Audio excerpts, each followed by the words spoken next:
Welcome to episode 1 in this series where I'm going to be creating a beat in FL Studio and sending that beat over to some of my friends in the lo-fi and beatmaker scene. They'll then be adding to the beat and we'll be turning the whole beat into a full song together in this video for you guys. I'm hoping this will be a unique perspective into how producers and beatmakers collaborate on songs together, and will hopefully give you an interesting insight into that. In this episode, I called upon my friend Will, also known as Hushchild, and we created this super dreamy, lovely beat together. I'm going to break down my section of the beat first, and then Will is going to talk you through what he's adding, and then we're going to bring it all together for a final full song.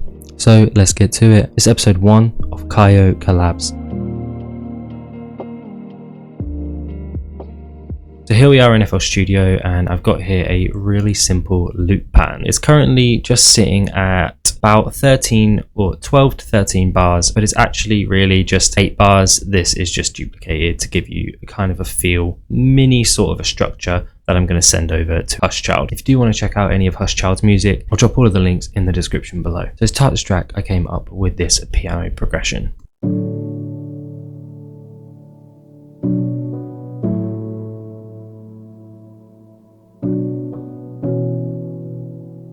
And then I actually came up with a second piano progression just to give a little bit of variety before I send it over to Will. So this is the second piano progression.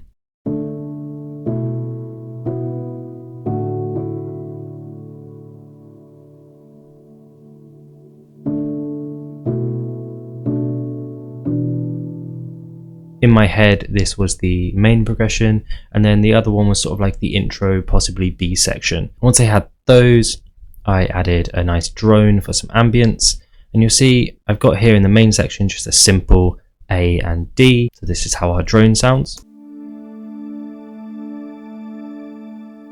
We're just using the Azure piano from Labs. It's my favorite drone sound. I use it in almost all of my tracks. And then in the intro, just to add a little bit of variety, I added the A in the higher octave, and then the E, which is the 2 of the chord, just to kind of help with that swell into the kind of drop hook section.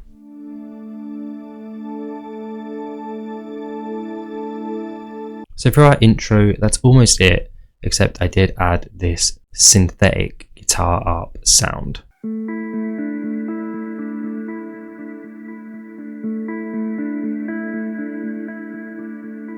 Every bar, that's just dropping out in velocity ever so slowly, and I did this manually, so you see it's not the same every time, it's almost kind of random. The guitar that I've used here is the chill guitar preset from Flex. Turned all of the pad off and then just added a nice bit of EQ and some Solaris to give it a little bit of reverb and shimmer in the top end. So that is how our intro sounds. I'll just play those 3 elements together.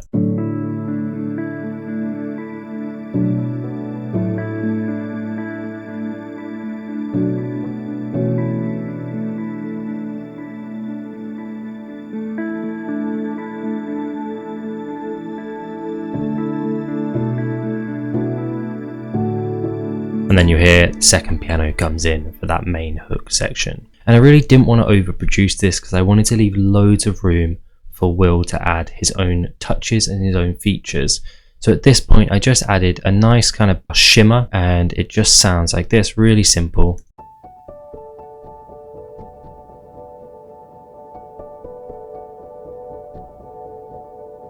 As you can hear, it's super lovely, giving a little bit of the high end of that track, just following the chords, but just switching up twice. I wasn't doing too much with that. And again, we're just dropping the velocities as the bars go along to make sure it fades out before the next one hits. So hear how that sounds in the mix with everything else.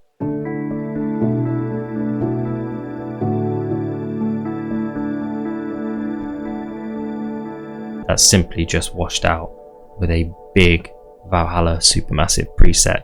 Super lovely and adds a nice kind of high-end shimmer to that sound. And then finally, I've got a guitar line that's just playing a really simple top line melody.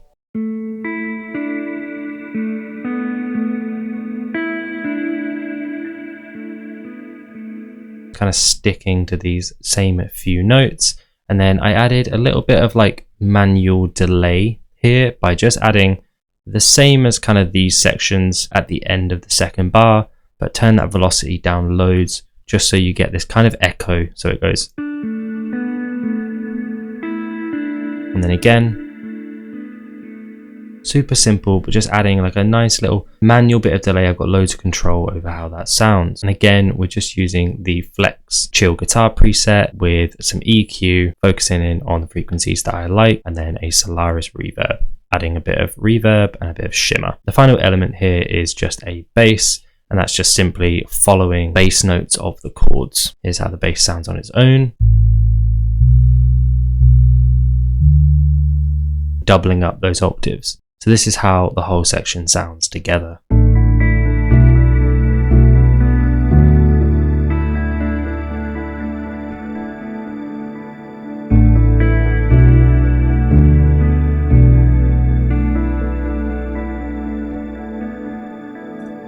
Yeah, I'm liking this a lot. I think I'm going to export this one, and then I'm going to pass this over to my friend Will, also known as Hushchild. Hey Kaiyo, this is gorgeous, and I don't think there's that much that I need to add to it to really take it to the next level. It's without percussion, so the first thing that I'm going to do is add some drums. I'm going to use my own Kilobyte kit instrument, which if you don't know is available at the Patreon. It's a device with a smaller footprint and a single kick drum sample, but it's an entire customizable drum kit. Let me show you. So we have a snare here, and we can change the sticking, how it's tuned, how snappy it is, and what the decay is.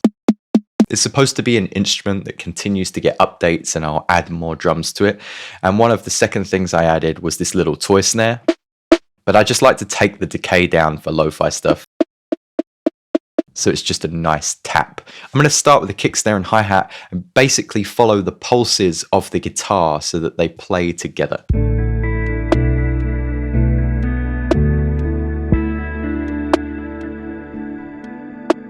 From here, I'm going to insert a new MIDI track where I've got this clock sample ready to go. And if we drag that into the MIDI layer, it's just going to create a new simpler instrument, which I can select slice, and then I have all of these clock samples to choose from. And I like to use the ticking clock sample as just an underlying texture for my hi-hats to give it more of a double time feel and some excitement, as well as some ear candy.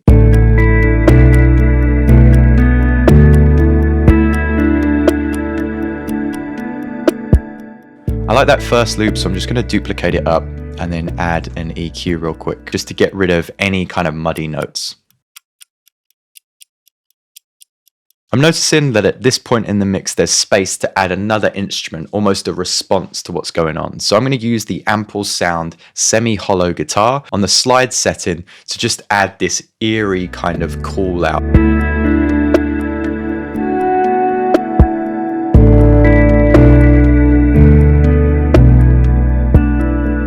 Now we don't want this piece to be all about the guitar, and we want to add some other lovely textures in here. I noticed that you've got this lovely textural layer. Lots of delays and reverb on the piano, and I just want to emphasize that in a higher octave. So what I did was reverse that sample, drag it down into the granulator, and in the view settings, increase the attack and drop the decay down a little bit. Inside my main granulator settings, I've taken the grain right up, which we're going to automate in just a sec, and change the file position to something that's more in keeping with that part of the song. So what you can do is move this around.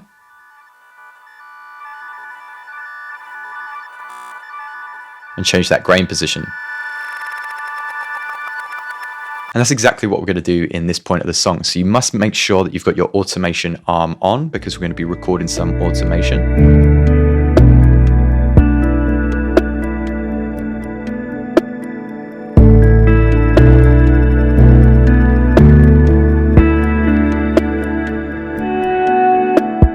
Right now I've got this filter turned up quite high, so we can let more of that piano texture come through if I automate that downwards over time as well.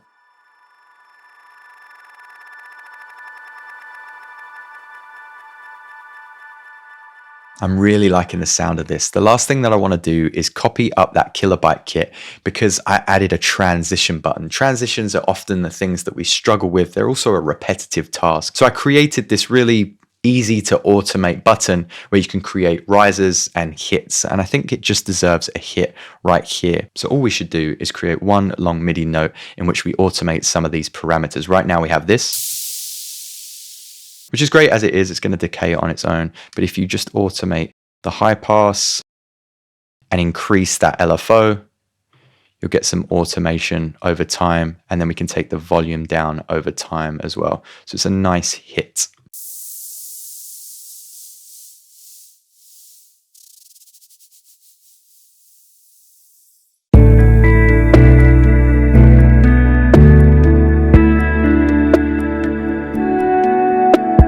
Dude, I'm having so much fun with this, but I'm going to pass it back your way so you can finish up any ideas that you have. I'm really looking forward to hearing how this one turns out. And I'd just like to give a shout out to Will for being a part of this series and agreeing to work with me on this track. I'm going to jump back into FL Studio. I'm going to pull in everything that Will sent over, and I'm going to do a little bit of arrangement. And once I've done that, I'll show you what I've done. Okay, here we are. I've just finished up arranging and putting in all of the pieces that Will sent over. I must say, this is sounding super, super lovely. So with everything that Will sent over, here's how the main hook of the song is sounding now.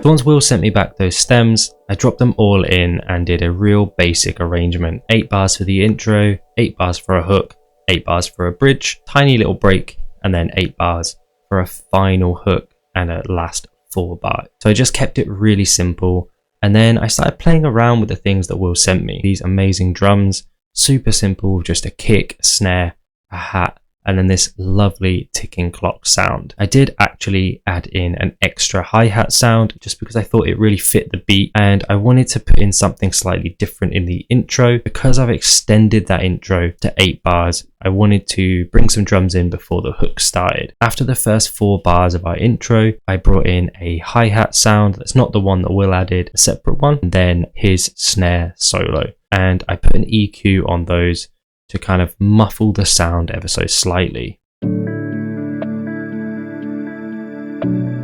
that's just a really nice trick for introducing the listener to the build that is coming. Then I just took the slide guitar that Will sent and I stuck it in the intro again with an EQ, radio frequencying the sound. This is how the slide guitar sounds that Will sent through.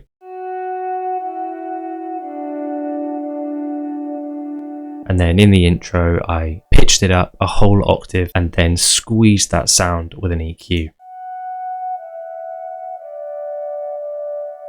And then I added that twice into the intro so that it's familiar to the listener when they get it in that hook. I also automated the master for that first 4 bars just to kind of slowly ease the listener in.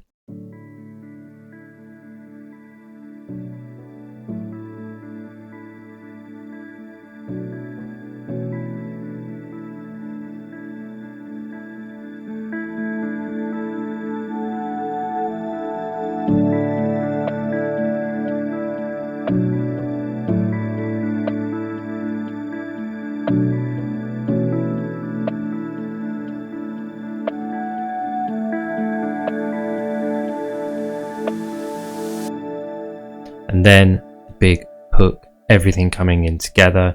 We've got all of those sounds that Will added. We've got all of the drums. I've got that extra hi-hat sound, and then that amazing sweep and granulator sounds that Will sent in to help with the movement and the flow of the track. Slide guitar comes in its original octave, and you get that really lovely, warm, full sounding hook for the track.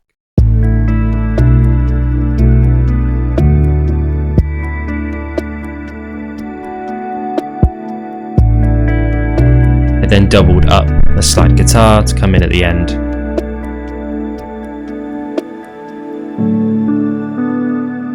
I then added this second guitar lead, which is very similar to the first one, just playing some different notes, and stripped everything out, back to basics, just the piano, drone and guitar lead.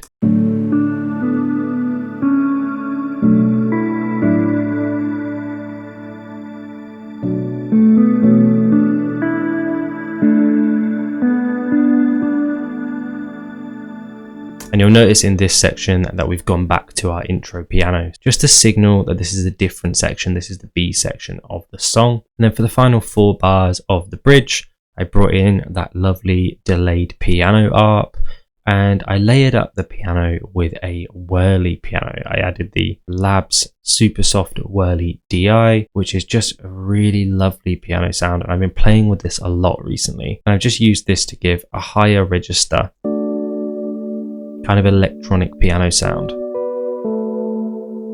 And then when you layer that with the other piano,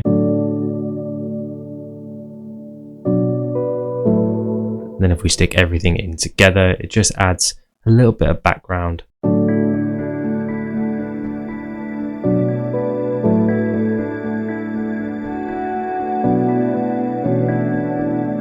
And then at the end of the bridge here, let it play again as sort of like an echo to itself, but also to bridge that gap.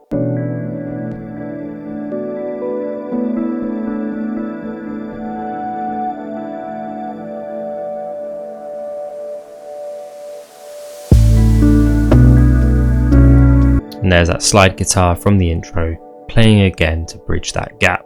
And then we play our hook again. For the first 4 bars, we play that bridge guitar lead, and then we go back into our original hook guitar lead. For the outro, I stripped it down to just be the 2 pianos, the guitar arp and the drone, just to play us out.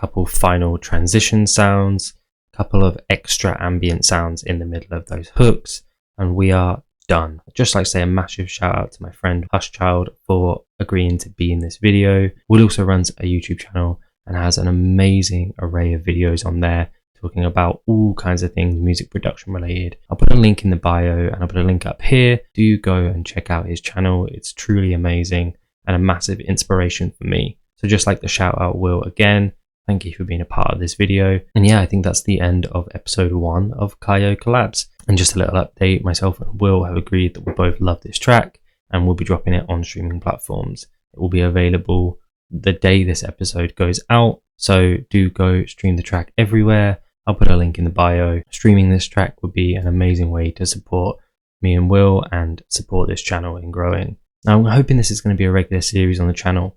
If you guys have any producers you'd like to see me collaborate with, drop a comment. And I think that's about it. Peace out.